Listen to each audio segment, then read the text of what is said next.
السلام عليكم، كي دايرين؟ لاباس عليكم بخير؟ نتمنى تكونوا على خير وانتم كتشوفوا الفيديو ديال اليوم. وكنبغي نشكر الناس اللي انضموا للقناه ديالي وديالكم بطبيعه الحال.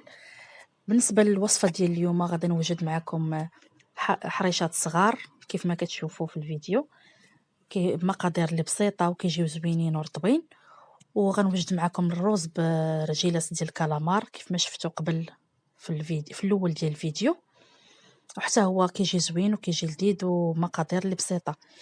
بالنسبه للرز غادي نحتاج واحد الكميه ديال الكالامار. هنا عندي تقريبا واحد زلافه ديال الرجيلات ديال الكالامار غير رجلين ديالو. عندي زلافه ديال الروز عادي. بالنسبه للروز نتوما كتختاروا الروز اللي بغيتو، يعني الا بغيتو ديروا روز كلاسيك كديروه، بغيتي ديروا روز عادي كديروه. بالنسبه الروز عادي خصكم غير تعرفوا ليه القياس ديال الطياب ديالو. غنحتاجو الفلفله مقطعه، انا عندي هنا فلفله خضراء وفلفله حمراء مقطعين. غنحتاجو واحد جوج مطيشات كبار محكوكين.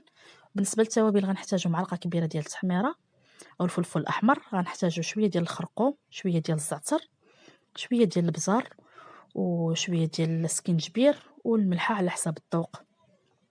غنحتاجو الضريصات ديال الثومه ومعلقه كبيره ديال القزبر والمعدنوس. وغنحتاجو زيت الزيتون باش غادي نشحروا به الفلفله والمطيشه. اول حاجه غادي ناخذ هذا الروز غادي نغسلوه. غنغسلوه واحد جوج مرات حتى يتحيد منه يتنقص منه النسبه ديال النشا اللي فيه. وهذا باش غادي نديروه باش يطيب. من بعد ما غسلته دابا غادي مثلا عندي زلافه ديال الروز، كندير معاها جوج سلايف كبار ديال الماء، وكندير معاه واحد شويه ديال معلقه كبيره تقريبا ديال الزيتون وشويه ديال الملحه، وكنردو يطيب كيطيب حتى هذاك الماء كتلقاه نشف عليه.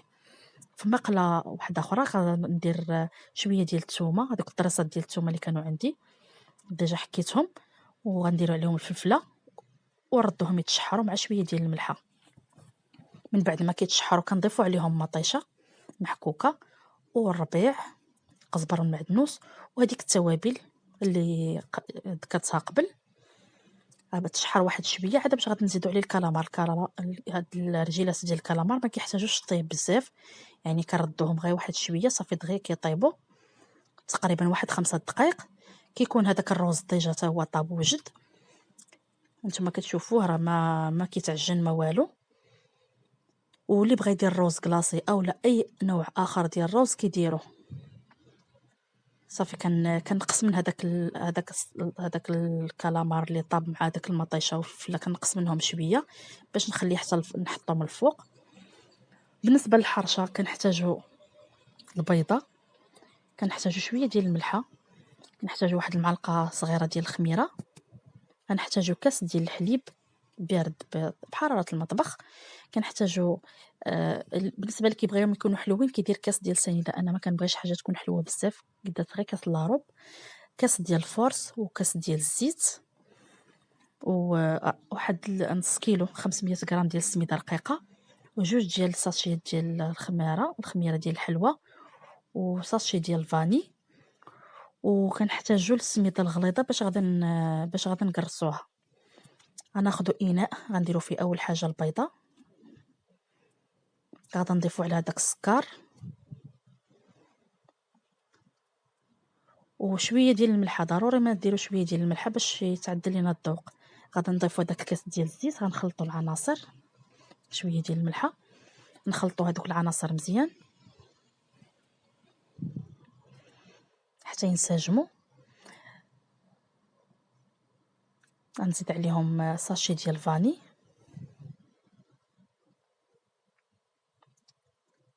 كنخلطوا الكل مزيان باش تذوب لينا داك السكر والفاني. غنخويب عليها الكاس ديال الحليب عادي ماشي سخون. صافي كنخلطوهم مزيان حتى كينسجموا. كنضيفوا هذيك المعلقه صغيره ديال الخميره كتخلي انهم يجيو هشاش. صافي نخلطوا داكشي مزيان عاد باش غادا نضيفوا عليهم السميده.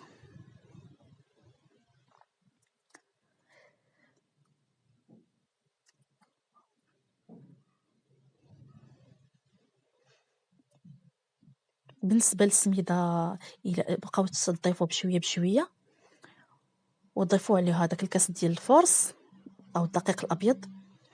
والسميده راه تقدر ما تهش لكم نص كيلو على حساب، حيت كاينه السميده اللي كتشرب وكاينه اللي ما كتشربش. صافي غنضيفوا 2 ديال الاكياس من فئه 8 غرام ديال الخميره الكيماويه.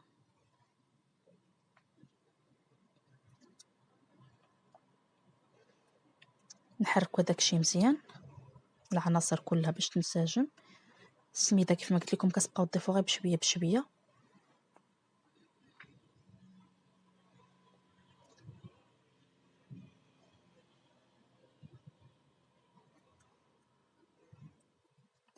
انا بالنسبه لي هزت ليا تقريبا 500 غرام.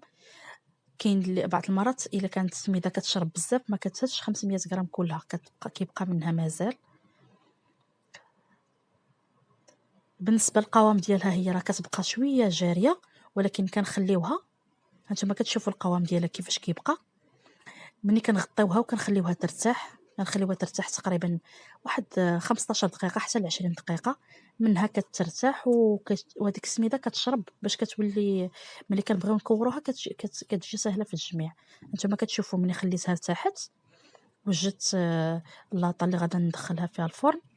كنكوروها على حساب نتوما بغيتها صغار ولا كبار. انا بالنسبه لي درتها صغيره، ما بغيتش نديرها كبيره حقاش ولا ديما ما غاديش ياكلوها كلها وغادا تبقى هكا كتضيع. لا، ملي كتكون صغيره كتجي احسن، كياكلوها صغيره صافي. صافي كنحطها في لاطه، اما تكون مدهونه بالزبده ولا تفرشوا ليها البابي سولفيغيزي. وخاص الفران يكون سخون، كتدخلوها الفران اللي كيكون سخون يعني على درجه حراره عاليه. منين تدخلوها تنقصوا عليها، العافيه كتكون من التحت وهي كتكون الفوق حتى حتى كتبدا حتى كتشقق وكتطيب عاد باش كتهبطوها لتحت. بالنسبه لواحد الجزء اللي بقى ليا شويه درت فيه شوكولاط فيرميسيل. صافي غنخلطوها باش شويه يكون 2 ديال الانواع. وغادا نكمل التكوار ديالها. كيف ما قلت لكم دائما الفران خصو يكون سخون مزيان، تسخنوه مزيان. انا دابا راه كنت شاعلاه، ومنين تدخلوها تنقصوا عليها البوطه، تنقصوا عليها الفران ما يكونش مجهد باش ما تحركش وباش تطيب مزيان. صافي وتخليوها تطيب على خطرها حتى تشقق وتحمر من التحت، عاد تهبطوها باش تحمر من الجهه الفوقانيه.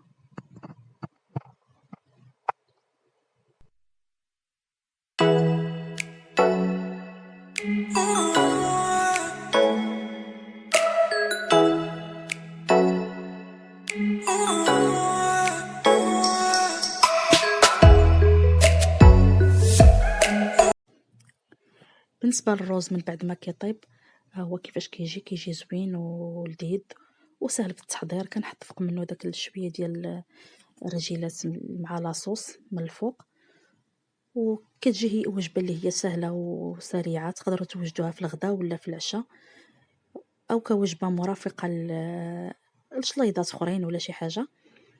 نتمنى تجربوه وتردوا عليا الخبر. بالنسبه للحريشات هما كيفاش كيجيو مشققين ومفرقعين وزوينين وسهلين في التحضير وما كيحتاجوا لا يخمروا لا والو. نتمنى انكم تجربوا الوصفات بجوج وتردوا عليا الخبر. وإلا عجبكم الفيديو ما تنساوش ديروا لايك وتشتركوا في القناه اللي مازال ما اشتركش، وتفعلوا الجرس باش يوصلكم كل جديد ان شاء الله. والى فيديو مقبل بحول الله.